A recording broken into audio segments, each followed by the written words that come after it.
꿀 같은 주말에 이런 내용의 기사를 보게 되어서 상당히 유감이고요. 1년 전에 했었던 말을 또 다시 하게 돼 가지고 상당히 유감입니다.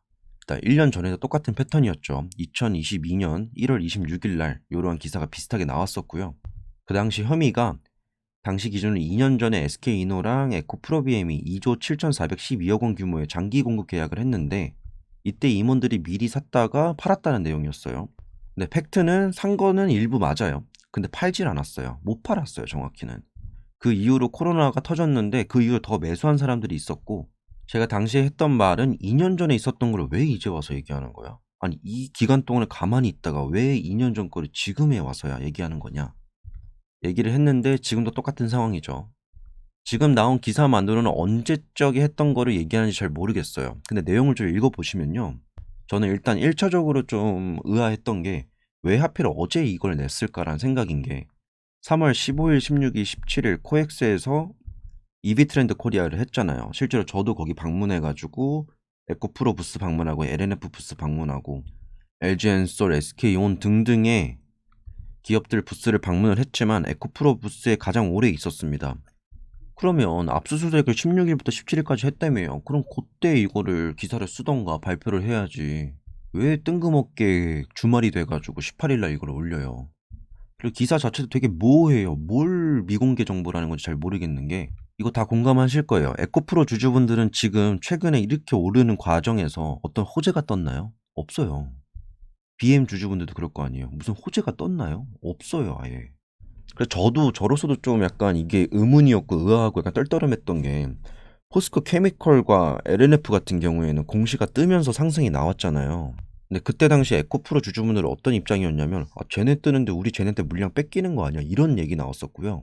쟤네 공시 뜨는데 우리는 언제 뜨지? 막 이런 얘기 나왔었습니다.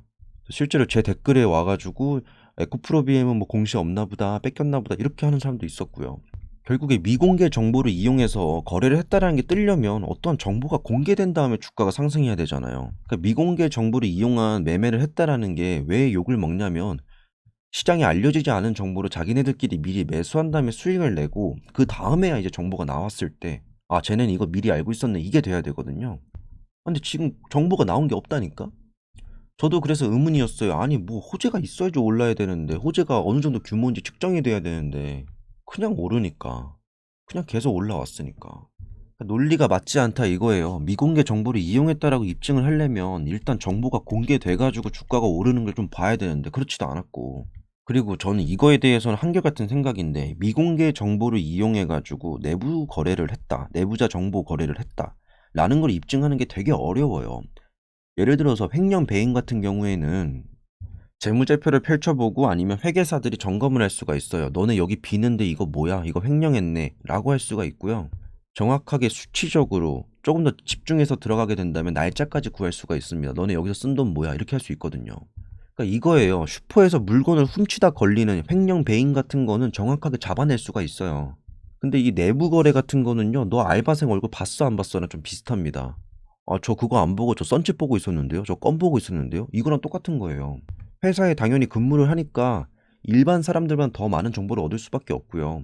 실제로 제가 그 얘기했잖아요. 제가 부스를 방문하기 전까지만 해도 나 굉장히 많이 안다 생각을 했는데 막상 부스에 방문해가지고 직원과 얘기하니까 현업자랑 얘기하니까 잽이 안 되는 거예요. 그 생각의 범위도 다르고 생각의 테두리 자체가 저보다 훨씬 넓습니다. 물론 그걸 전달한 능력은 별개겠지만 훨씬 더 그 업계 내에 있기 때문에 더 많이 알 수밖에 없어요. 제가 말하고자 하는 거는 그 미공개의 범위가 어디까지냐는 거예요. 미공개라고 얘기를 하려면 정말 한 명밖에 몰라야 됩니다. 한 명 이사에 두 명, 두 명이 아니라 네 명이 알고, 네 명이 아니면 8명이 알고, 8명이 아니라 16명을 알고.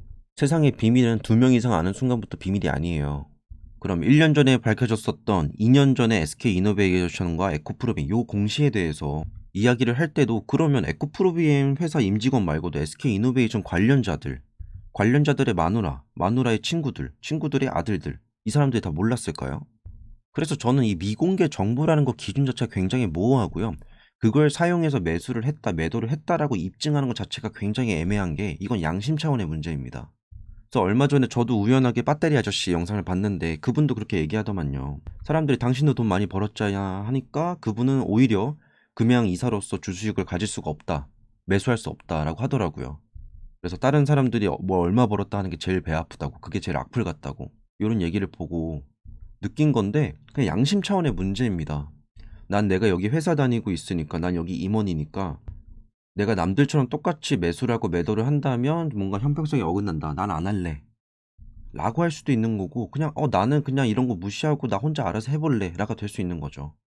근데 여기서 관건이 있어요. 그러니까 뭐 이런 배경 설명을 다 드렸는데 사실 주가는 시장의 반응에 따라서 움직이는 거잖아요.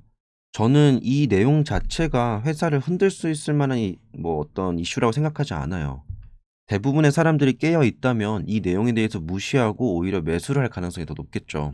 근데 제가 우려하는 거는 이러한 내용들을 모르고 그냥 주말에 팅가팅가 놀다가 월요일날 딱 핸드폰 켰는데 뭐 요런 기사 내용을 보고 놀래서 던지는 사람이 있을까봐, 전 그게 가장 두렵습니다. 그리고 그런 사람들이 많을지, 아니면 이거는 이런 사항이 아니다, 팩트와 진실을 알고 있는 사람이 더 많을지에 따라서 시장은 움직이겠죠. 그래서 지금으로부터 23시간 후에 장이 또 열립니다. 그럼 지금부터 23시간 후까지 사람들은 계속 정보를 퍼날르겠죠. 제 영상이든 아니면 주변에 뭐 희암TV든 아니면 다른 영상들이 있을 텐데, 얼마나 많은 사람에게 이러한 내용들이 전달되는지에 따라서 월요일에 주가 향방이 크게 결정될 거라고 저는 생각을 해요. 그래서 원래는 좀 짜증나가지고 영상도 안 찍을라 했는데, 나라도 일단 하나라도 더 올려놔야겠다 라는 생각에 영상을 올리게 되었습니다. 그리고 한 가지 더, 악재성 정보를 공개하기 전에 주식을 매도해서 정보 공개 후에 주가 하락에 따른 손실을 회피하는 것도 내부자 거래에 해당한다. 그럼 이것도 내부자 거래인가요? 참 재밌는 세상이죠. 최근에 많이 오른 것도 알겠고, 많이 오른 만큼 이제 공매도를 치고 싶은 것도 알겠고, 갚아야 될 물량 많은 거 알겠어요. 근데 롱과 숏이 맞대결 해가지고 롱이 이기면 롱이 웃고 숏은 죽고, 숏이 이기면 숏이 웃고 롱은 죽고, 이렇게 정정당당하게 승부가 결정이 나야 되는 게 이 시장인데 좀 이렇게 졸렬하게 좀 하지 맙시다. 저도 좀 우아한 내용 좀 말하고 싶어요. 이런 내용을 주말에 쉬어야 되는데 이런 내용을 말하게 돼서 상당히 유감이고요. 평일과 다르게 주말에 다들 막 심란해하고 막 어지러워하고 이런 분위기를 보니까 저도 마음이 안 좋습니다. 근데 오늘 여러분들이 할 수 있는 건 없어요. 어차피 시장은 공평하게 9시에 열릴 거고요. 미리 고민하지 말고 내일 아침부터 한번 머리를 써보시길 바랍니다.